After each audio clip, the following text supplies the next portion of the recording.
आज की इस वीडियो में हम पढ़ने वाले हैं कक्षा 12 के भौतिक विज्ञान में पाठ 5 चुंबकत्व एवं द्रव्य के बारे में। चुंबकत्व एवं द्रव्य में हर साल पूछे जाने वाले महत्वपूर्ण प्रश्नों को इस वीडियो में जानने वाले हैं।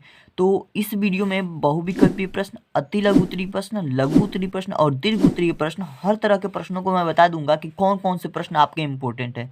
फिलहाल हम बात करते हैं कि पाठ 5 में जो इम्पोर्टेंट बहुविकल्पीय प्रश्न, देखिए इस चैप्टर का बहुत ही कम क्वेश्चन परीक्षा में पूछा जाता है, मतलब कभी कभी किसी किसी सीट में आ जाता है, और अन्य चैप्टर्स जो हैं वो इतने इंपॉर्टेंट होते हैं कि मतलब वो हर साल पूछे जाते हैं। इसमें जो बहुविकल्पीय अति लघु उत्तरीय प्रश्न है कभी कभार पूछ लिए जाते हैं। तो चलिए हम देखते हैं कि कौन कौन से क्वेश्चन मतलब कभी कभार पूछे गए हैं, उन प्रश्नों को देख लेते हैं। ठीक है, तो बहुविकल्पीय प्रश्न में जो पहला आपका प्रश्न होगा, किसी स्थान पर पृथ्वी के चुंबकीय क्षेत्र के क्षैतिज तथा ऊर्ध्वाधर घटक बराबर है, उस स्थान पर नति कोण का मान ज्ञात करना है। हमें नति कोण का मान ज्ञात करना है। देखिए नति कोण के बारे में आपने इस चैप्टर को अगर पढ़ा होगा तो पढ़ा होगा। ठीक है, नति कोण एक इम्पोर्टेंट टॉपिक होता है और इसका मान ज्ञात करना, इसकी परिभाषा है, इससे प्रश्न पूछा जाता है। ठीक है, तो नति कोण जो टॉपिक है इसे आप तैयार कर लीजिएगा, मैं तो 100% कहूँगा। ठीक है, इसका सूत्र वगैरह, परिभाषा वगैरह सब कुछ तैयार कर लीजिएगा। ठीक है, चलिए हम इस क्वेश्चन को सॉल्व करके देखते हैं क्या है। क्वेश्चन में कहा है कि चुंबकीय क्षेत्र के क्षैतिज तथा ऊर्ध्वाधर घटक बराबर। देखिए क्षैतिज घटक और ऊर्ध्वाधर घटक क्या होता है, ये जो होता है इस तरीके से अगर कोई चित्र हम बनाते हैं तो ये जो हमारी लाइन होती है कॉलम के जैसे, इसे हम कहते हैं ऊर्ध्वाधर घटक। क्या कहते हैं? ऊर्ध्वाधर घटक। ठीक है, अब नीचे वाली जो लाइन होती है जो कि रो जैसी होती है, रो ये कॉलम जैसी होती है, ये रो जैसी होती है, इसे हम कहते हैं क्षैतिज घटक। क्षैतिज घटक। ठीक है, ये आपको चीजें समझ में आ गई। अब देखिए ऊर्ध्वाधर और क्षैतिज घटक के बीच जो बनने वाला कोण होता है इसे हम कहते हैं परिणामी तीव्रता। ये जो स्ट्रेट लाइन हमारी गई हुई है इसे हम कहते हैं परिणामी तीव्रता, लिख दे रहे हैं, जिसे हम आई से डिनोट करते हैं। ठीक है, अब देखिए इसके बीच जो कोण बनता है, क्षैतिज घटक या ऊर्ध्वाधर घटक के बीच जो कोण बनता है इसे हम कहते हैं नति कोण। ठीक है, थीटा, इसे हम थीटा से डिनोट करते हैं, इसे हम कहते हैं नति कोण या नमन कोण। इतनी सी बात समझ में आई, नति कोण या नमन कोण। आशा करता हूं आपको ये चीज समझ में आ गया होगा। अब देखिए क्वेश्चन में कहा है कि जो चुंबकीय क्षेत्र के क्षैतिज तथा ऊर्ध्वाधर जो घटक हैं वो बराबर हैं। ठीक है, दोनों घटक क्या है, आपस में बराबर है।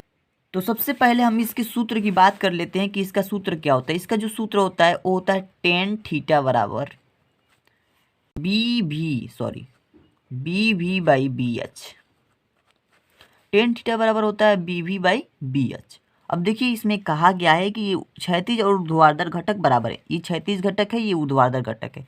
ये दोनों क्या है, दिया है, लिख लीजिएगा, यहाँ पे दिया है। ये बी भी जो है किसके बराबर है, बी एच के बराबर है, यानी कि दोनों ऊर्ध्वाधर और क्षैतिज दोनों आपस में क्या है, बराबर है। तो हम क्या कर सकते हैं, इस बी भी की जगह पे या बी एच लिख सकते हैं या बी एच की जगह पे बी भी लिख सकते हैं कि नहीं, बिल्कुल लिख सकते हैं। तो टेन थीटा बराबर हमारा हो सकता है कि बी भी बाई, इस बी एच की जगह पे भी बी भी लिख देंगे क्योंकि ये दोनों बराबर है। तब हम देखेंगे कि टेन थीटा बराबर जब निकालेंगे तो ये हो जाएगा हमारा, ये कट जाएगा, यानी कि एक बचेगा। ठीक है, अब टेन थीटा अगर थीटा निकालेंगे तो ये टेन इधर चला जाएगा, बराबर हो जाएगा टेन इनवर्स। ठीक है, और यहाँ पे जो एक है, यहाँ पे एक लिख देते हैं ऐसे ही। उसके बाद टेन थीटा बराबर निकालेंगे तो ये टेन इनवर्स हो जाएगा, और वन का मान होता है टेन 45 डिग्री। टेन 45 डिग्री का मान क्या होता है, एक। तो यहाँ पे हम लिख सकते हैं टेन 45 डिग्री।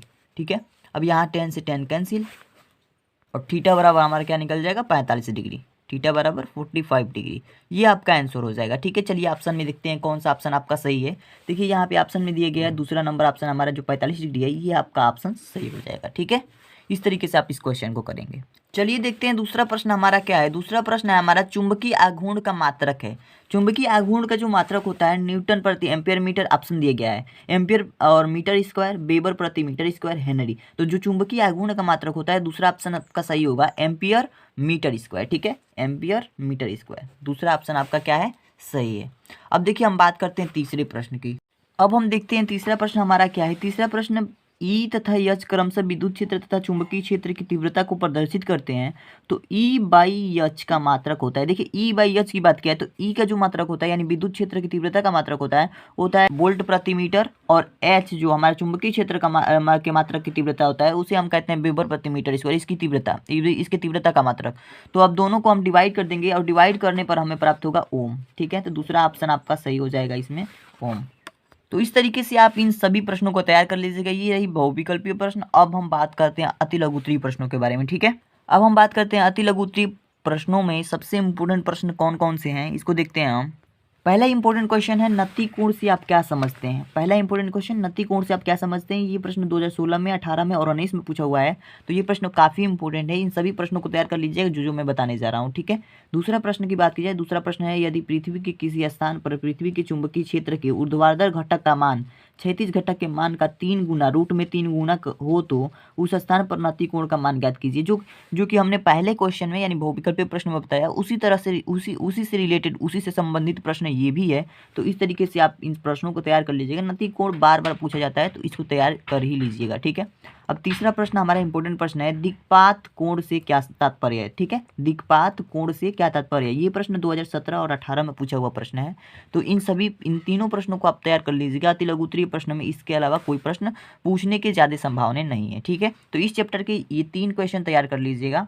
और अब हम बात करते हैं लघु उत्तरीय प्रश्न में कौन कौन से प्रश्न इंपॉर्टेंट है। ठीक है, अब देखिए लघु उत्तरीय प्रश्न और विस्तृत उत्तरीय प्रश्न, इसमें आपको बस एक एक क्वेश्चन तैयार कर लेना है। एक क्वेश्चन लघु उत्तरीय का, एक क्वेश्चन विस्तृत उत्तरीय का, और उसके बाद से आपका ये चैप्टर खलास हो जाएगा। यानी कि इस चैप्टर के और इंपॉर्टेंट क्वेश्चन नहीं बन सकते हैं। देखिए जो पहला क्वेश्चन आपका होगा, चुंबकीय प्रवृत्ति तथा चुंबकशील से क्या तात्पर्य है।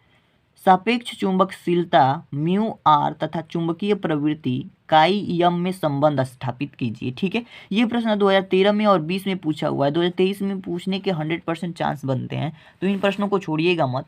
एक ही प्रश्न ऐसा है जो बार बार पूछा गया है। ठीक है, अब देखिए विस्तृत उत्तरीय प्रश्नों की बात करते हैं। ये जो हर साल पूछा जाता है, 2017 में पूछा गया था, 2018 में, 19 में, 20 में, 21 में और 22 में, हर साल लगातार पूछा गया है। ठीक, 2017 से लेकर के अब तक यानी कि 22 तक पूछा गया है लगातार। तो हो सकता है कि 2023 में आ जाए। तो ये प्रश्न हमारा क्या है, भू चुंबकीय क्षेत्र के विभिन्न अवयव क्या हैं, इनके बीच के संबंध का सूत्र स्थापित कीजिए।